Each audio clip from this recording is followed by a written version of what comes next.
Hello, ladies and gentlemen. My name is Steven with Freeze Peach Gaming, and today I wanted to talk to you about a concept that has been flowing through the tabletop gaming community for a few years now called consent in gaming. Now, this idea really began taking prominence in 2019 when a book of that title was published by Monty Cook Games. Now, this book posits that no player at the table should ever feel uncomfortable or be offended in any way. Now, on the surface, that sounds like a good thing, that no one should ever feel like they aren't welcome at the table, or they should feel that they are going to be hurt when they leave the gaming table. The problem with this is that in order to achieve this concept, we have to lower the experience to the whims of the weakest people at the table. Every single player's weakest point must now be withheld from the experiences of every other player. To be clear, I don't want anyone going after the writers of this book or the publisher. I have personally met Monty Cook at a convention, and he was a very nice person and he doesn't deserve any rate. If you would like to talk about these concepts, please do so in the comments below.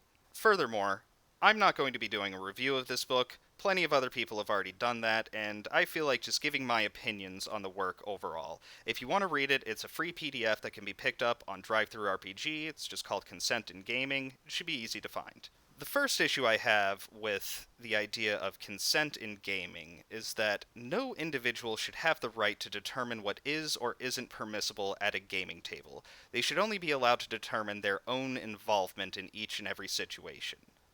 There's a concept in gaming called player agency. And what this really means is that the player has full agency over their character, meaning only they can decide what their character does in any given moment. The same logic, this also means that the player should not be able to determine what the dungeon master who is controlling the world is doing. The reason this doesn't work out well is because this is a negative right, meaning that this is a right that can only be afforded to someone so long as you remove the rights of other people.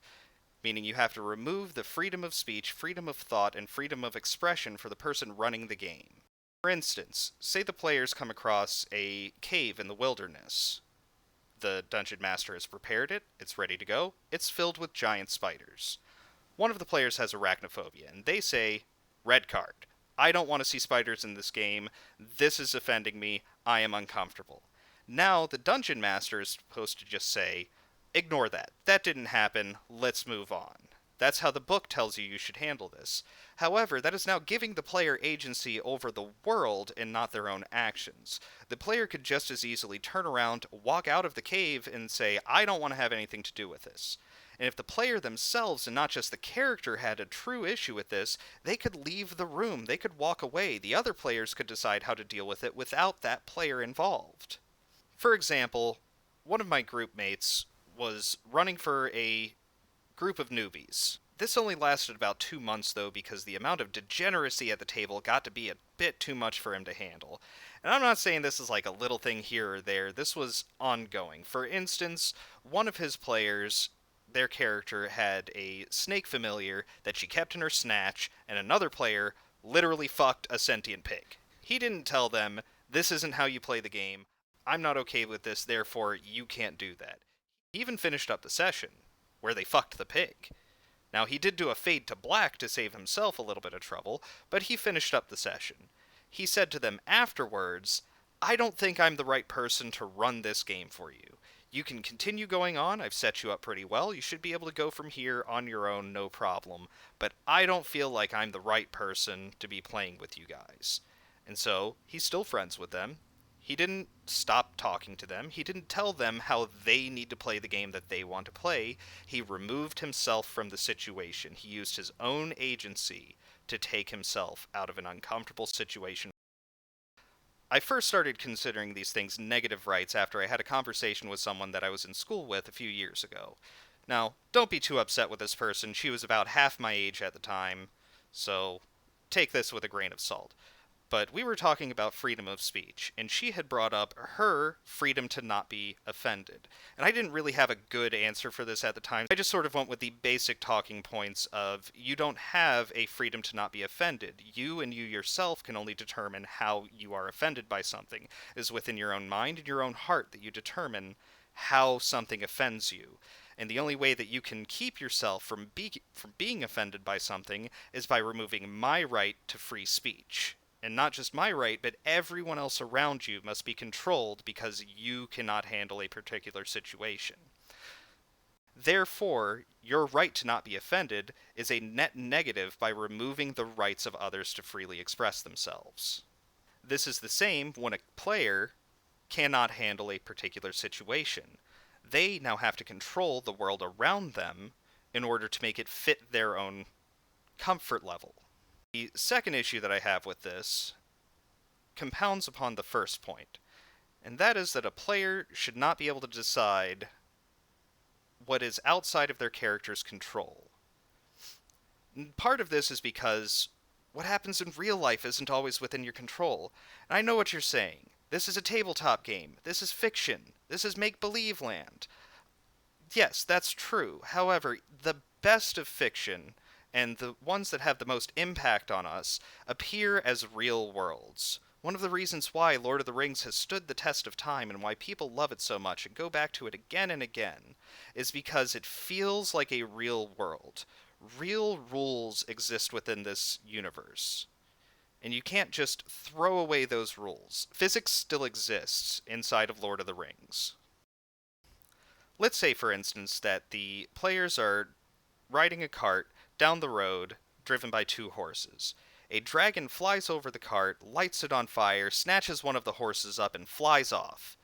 The players are unharmed because the cart was covered. However, the cart is now on fire, the horse is on fire and freaking out, and the players are having to deal with this situation.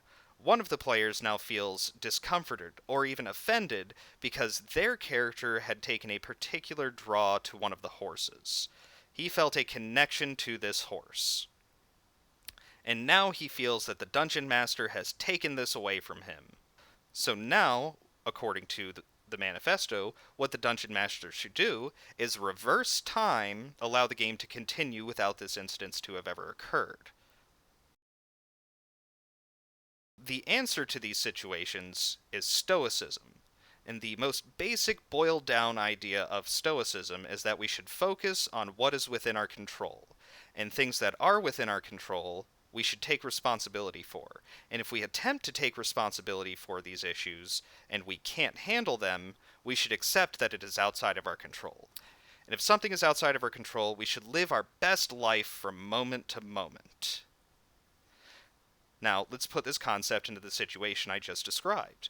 Dragon flew over, snatched up the horse, players are having to deal with the fire. They can put out the fire pretty easily, that's even something you could sort of montage over, no rolls are required for that. The player who had the particular attachment to the horse now has to deal with this situation. He wants to get revenge on this dragon. So he goes to a nearby town, finds out that the local farmers have been having issues with this dragon stealing their livestock. So he pulls together funds, he hires a few mercenaries, and they go out and they attack the dragon. Now he has taken responsibility for the situation and the dragon is no longer a problem. That is, unless the dragon wins. And if the dragon wins, a few of the mercenaries may die, the player themselves may even die. However, they should know that they were living their life to their best from moment to moment in dealing with the adversity, rather than just complaining and making the Dungeon Master fix it all for them. Literally erasing what has already occurred in the world and what already exists. The next problem I have with consent in gaming is how to fix an offensive event when it occurs. And the easiest solution would be to reverse time. Pretend it didn't happen or skip past it. But time reversals should really only be used in the biggest of Dungeon Master fuck-ups. For example, if a Dungeon Master does some bad math, adds too much to their hit, does too much damage, and kills a player when they shouldn't have been able to. Now, initially this player is going to think, oh crap, my character's dead. Maybe they've even started working on a new one. And a few moments later, the Dungeon Master realizes, I did some bad math there. Really, your character shouldn't be dead if we're truly leaving this up to the die roll. Now, in that case, you could say some sort of narrative reason, like, oh, you thought it was a killing blow, but really it just stunned him for a round. Now you're back up and into the action. However, if this is used over and over again, it becomes an issue. Once again, the world begins to lose its realism. The world can be easily molded and changed at the table in real time, We are seeing things that were there that are no longer there, and that just isn't how things work. And what happens when a player becomes particularly attached to their character, and they feel offended or personally attacked if their character dies? If the dice rolls just determine that they have taken too much damage and their character is now dead, but they didn't consent to their character dying? How do we fix this? Do we just bring the character back to life? Do we give them plot armor? Part of the reason why most people hated the final season of Game of Thrones, particularly what happened to Arya Stark in the last season of Game of Thrones, is that she appeared to have plot armor. She went through several situations that should have outright killed her, but because she was integral to the plot for some reason, they didn't let her die. Most people believe, myself included, that this is because she was one of the fan favorites and they were tired of upsetting people with deaths. Another issue with constantly changing the game world in order to fit so that it doesn't offend anyone is that it's basically allowing all of the players to have an unlimited number of wish spells. A wish spell is the only spell in the game that allows players to change the game state in some way. For instance, you can bring a character back to life who was either unable to be resurrected or just plain old dead. Wish is the only spell that allows you to bend reality, and by allowing players to bend reality to their whims whenever they want, we are allowing them to have an unlimited number of these wishes. In the manifesto, in one of the opening paragraphs, they talk about the fact that players should not have to treat a tabletop session as therapeutic. And while that does make sense, at the same time, if we can't allow ourselves to have our day to day lives and even our entertainment be therapeutic, how do we expect to grow outside of paying somebody else to give us that therapy? I believe that players, especially ones with fears, discomforts, or ways that they can be offended easily, should in fact charge face first into these situations. They should take them on and they should deal with them. Now, is this going to be immediately therapeutic and you're going to have a breakthrough? No.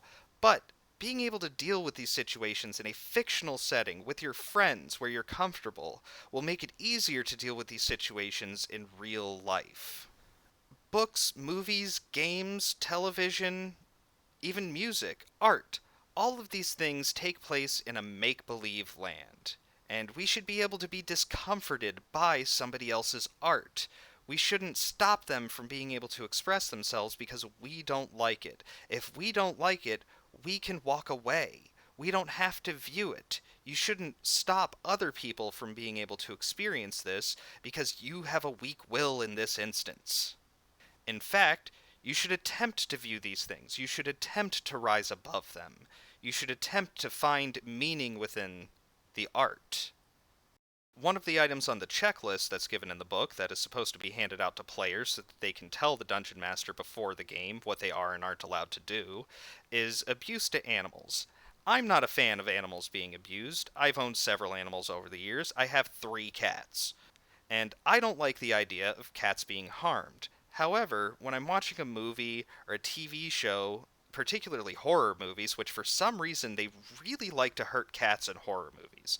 But if I'm watching Pet Sematary, I don't want the scene where the cat gets hit by the truck to be removed because I don't like the idea of a cat being hit by a truck. Now, my biggest fear with this is that these concepts won't stop at the individual table. My fear is that they're going to spread from table to table, and from dungeon master to creator, and from the creators to the editors and the publishers, and eventually every game that comes out is going to be whittled down to the fears and concerns of the lowest common denominator amongst us all. Eventually we're going to be playing games with blank sheets of paper because ability scores are ableist. And we can't have elves and dwarves in the same group because traditionally they don't like each other, and that's racist. And dragons being apex predators can't be in there because I don't like the idea of the dragon swooping in and snatching up cows. That's harmful to animals. And we can't have dungeons because many of the denizens of these dungeons are being forced to live there against their will. I see this happening. I see many of these games, particularly from the big studios, are becoming watered down. They no longer have any grit to them. But the violence is being turned down. It's all being set to PG or PG 13, where arms can be cut off, but there's no real blood spurt. There's not someone rolling around on the ground trying to tie a tourniquet off and probably bleeding out. And I see this beginning to affect other places within the gaming community, like the OSR. OSR is supposed to be the old school renaissance. It's supposed to be where old school players who want the grit and grime of swords and sorcery or grimdark style games. This is where we're supposed to be able to go and experience the games that were, even though the even though the major companies have wanted to change them to expand their market to new players. And in order to do that, they have to tone it down. They have to remove the blood, they have to remove the gore, they have to remove the violence, they have to remove the sex. And I feel that by watering down all of the adventures and the content and the modules and the rules to not offend anyone, we're no longer going to have any games with balls. It's going to get boring. It's going to be non offensive. No one's going to feel challenged within their worlds. And if we can't allow ourselves to be challenged, even within a fictional world, how do we expect to grow in reality? My concern is that by adhering to these concepts, tabletop gaming is going to be watered down as a whole so that it never offends anyone.